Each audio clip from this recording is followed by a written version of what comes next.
Ya, halo, assalamualaikum warahmatullahi wabarakatuh. Ketemu lagi dengan saya Dr. Zikio Bana, spesialis saraf. Kali ini kita akan bahas tentang manfaat dari koin 200 perak ini. Sebenarnya kerokan itu ada manfaatnya apa enggak sih? Gitu kan ya. Kemudian kerokan itu bener nggak sih bisa nyembuhin masuk angin? Kita bahas, jangan kemana-mana. Lanjutin nonton di sini. Ya, jadi kerokan pada prinsipnya adalah katanya sih dia untuk mengeluarkan angin gitu ya. Nah, ini samain persepsi dulu.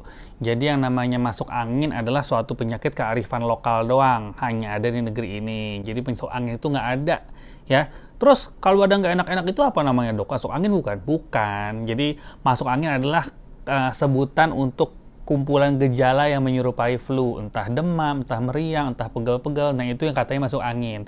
Tapi dalam dunia medis itu namanya flu-like syndrome atau gejala flu ya, biasanya karena ada infeksi virus atau macam-macam. Jadi yang kita sebut namanya gejala prodromal atau gejala awal untuk terjadinya suatu penyakit. Nah itu, jadi tidak ada masuk angin. Karena masuk angin yang dalam dunia medis yang beneran namanya adalah emfisema subcutis. Kalau bener masuk angin, terapinya bukan dikerok dengan koin ini, tapi terapinya adalah dilakukan sayatan atau bahkan tindakan operasi. Jadi tidak ada istilah masuk angin ya teman-teman ya. Jadi adalah namanya flu-like syndrome. Nah terus kalau dikerok kok jadi enakan dok gitu ya. Nah kerokan ini sebenarnya bukan masalah enak atau enggak. Jadi dia kerokan ini membuat nyaman itu individual. Tiap orang beda-beda. Ada beberapa orang yang dilakukan kerokan ini ternyata merasa lebih nyaman. Monggo silahkan. Tapi ada juga yang mungkin nggak tahan dengan dikerok-kerok itu dia menjadi sakit malah jadi nggak nyaman. Ya jangan juga gitu kan ya. Jadi kerokan itu sangat beda-beda tiap orang. Bisa subjektif lah intinya. Hanya membuat nyaman, iya. Manfaatnya apa? Yang membuat nyaman, udah nggak ada lagi gitu ya. Terus kalau dikerok jadi merah dok, berarti anginnya keluar. Sekarang gini, nggak usah pakai cerita masuk angin juga, kita kerok deh, coba ya. Nggak usah pakai koin, nggak usah pakai koin. Teman-teman mandi pakai sabun kerok daki, merah nggak? Merah ya. Karena sesuatu yang dikerok itu akan memberikan panas, ya kan?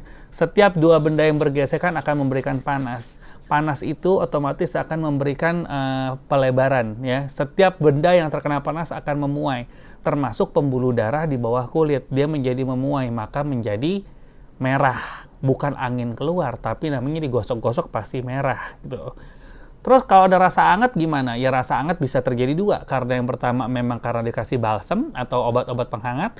Yang kedua, ada namanya reaksi inflamasi atau reaksi peradangan pada kulit. Jadi ketika digosok-gosok itu akan terjadi peradangan pada kulit. Peradangan itu tandanya salah satunya adalah panas, merah, nah itu ya. Terus udah gitu bisa menyebabkan sakit juga, iya gitu ya. Nah, terus kalau misalnya dia ngerasa lebih merah dan hangat, dia ngerasa lebih nyaman, iya. Apakah sembuh? Ya enggak juga, cuma berasa badan lebih nyaman aja. Itu juga untuk sebagian orang, karena nggak semua orang suka dengan kerokan. Kemudian apa bahayanya gitu kan ya? Bahayanya yang sebenarnya ini justru tergantung ya, banyak ya. Justru kayak saya lebih bahas bahayanya. Yang pertama, ini koin ya. Koin ini bener nggak koin ini bersih? Satu ya, bener nggak orang itu kulitnya juga dalam keadaan sehat? Karena kerokan ini bisa menyebabkan peradangan kulit dan iritasi pada kulit, sehingga kuman atau kotoran-kotoran yang terdapat pada koin ini dapat masuk dan menyebabkan infeksi kulit. Nah, kalau infeksi kulit bakal menyebabkan peradangan dan badan lebih nggak enak lagi.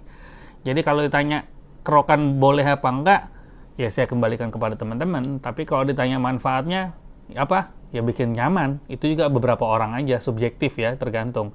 Apakah manfaat secara medis ada? Enggak ada sebenarnya ya. Jadi kerokan ini ya dilakukan dengan bijak deh. Coba deh, keputusan saya kembalikan ke teman-teman. Saya nggak mau nyalahin, nggak mau nggak benerin. Tapi yang namanya masuk angin itu nggak ada. Yang ada adalah flu-like syndrome atau gejala demam. Semoga bermanfaat. Assalamualaikum warahmatullahi wabarakatuh.